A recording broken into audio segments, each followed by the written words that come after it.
Hello, and welcome back to Jenna Gets Creative. It's time for another Colors of the Month challenge, formerly Copic Colors. I am sure I am about to run through what that's all about in the voiceover. But anyway, this is September's Colors of the Month challenge. I don't know what those colors are yet because I'm filming this intro in August. Once again, I'm going to start off my voiceover for this month's video by giving a little explanation about the Copic Colors versus Colors of the Month confusion going around this year. Copic Colors was the challenge name and hashtag for the official monthly 3-marker challenge issued by Imagination International Inc., the North American distributor for Copic products, in 2018, through their website, which used to be copicmarker.com. This year, in 2019, the manufacturer of Copic products, 2 in Japan, decided to end their distributor contracts around the world and work directly with retailers. As a result, Imagination International started transitioning to their current name and online presence, Universe of Markers, at markeruniverse.com. They now sell a range of different marker brands, including alcohol, water-based, acrylic, and watercolor markers, and they changed their challenge to suit.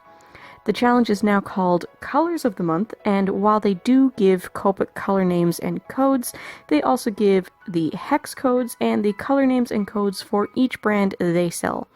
We're all encouraged to participate using whatever we wish and color match as well as we can. I am not sponsored by them, by the way, though I would love to be if their PR people are listening. I just really love this challenge. Moving on, September's Colors of the Month turned out to be 2 greens and a yellow, and after I picked out the markers I was going to use and swatched them together, I immediately thought of dandelions, so that's what I'm doodling today. I'm honestly undecided on how I feel about the finished piece, because it's either very good in a stylized way or just sloppy. This whole thing, from picking colors to sketching to finishing the piece, took just 40 minutes, so voting sloppy is entirely valid, but I'm considering it a sketch anyway.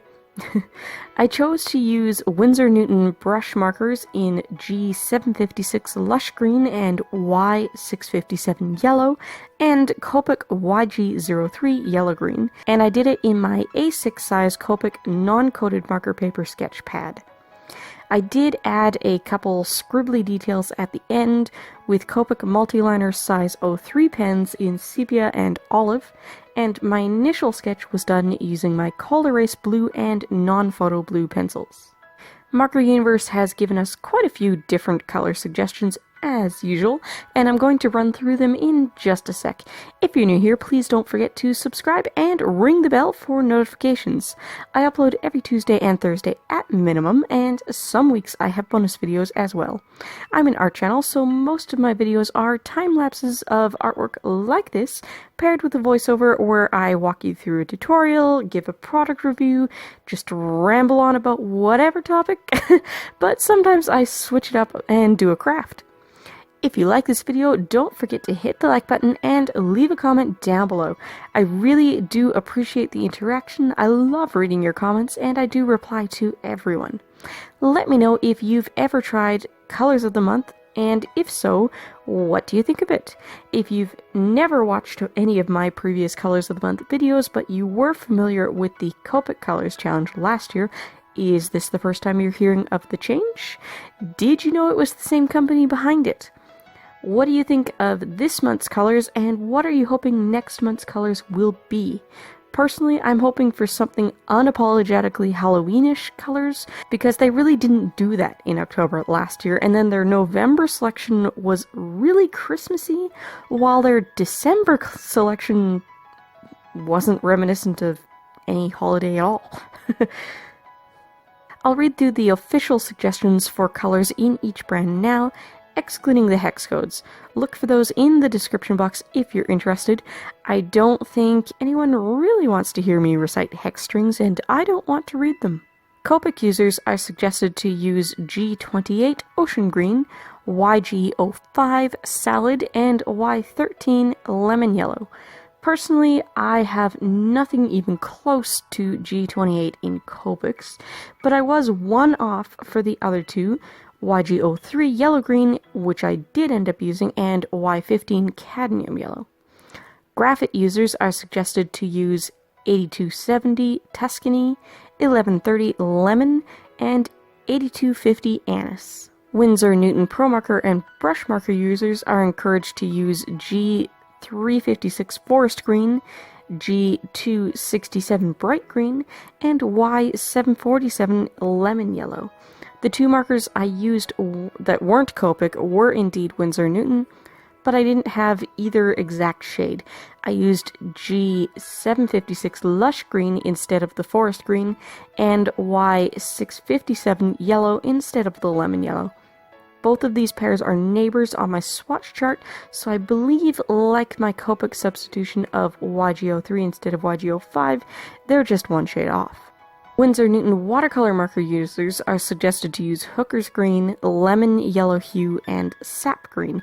If you watched my Colors of the Month video for August, you'll know I do have Lemon Yellow Hue, since I used it instead of the suggested Cadmium Yellow Light Hue, as it was a suitably cooler yellow than my other option, the regular Cadmium Yellow. I don't have many watercolor markers yet, and I went with basically just the primaries, so I don't own any greens at all.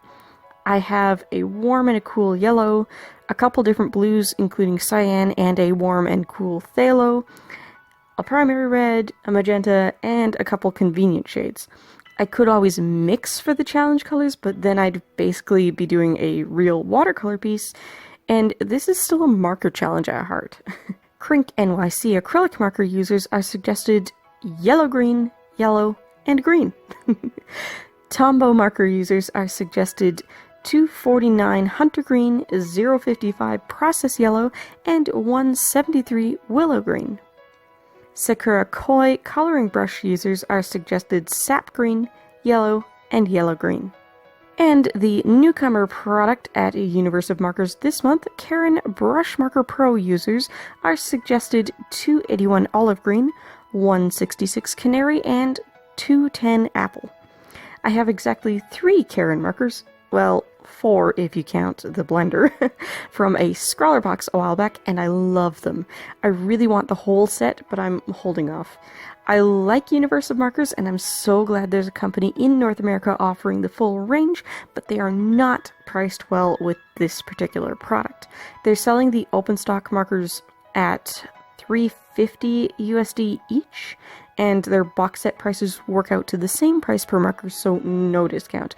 I put them all in my cart just to see what it would come out to with shipping to Canada, and when I converted it to Canadian dollars, it's over 100 CAD more than having the full range box set shipped directly from the manufacturer in Poland.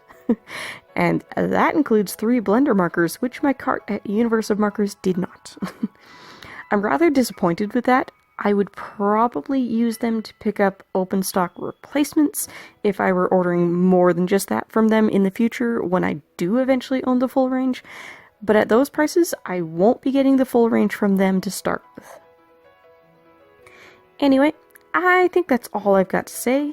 It was a quick piece to do, so it's fitting that it's also a short video. Thanks for watching, and I'll see you next time.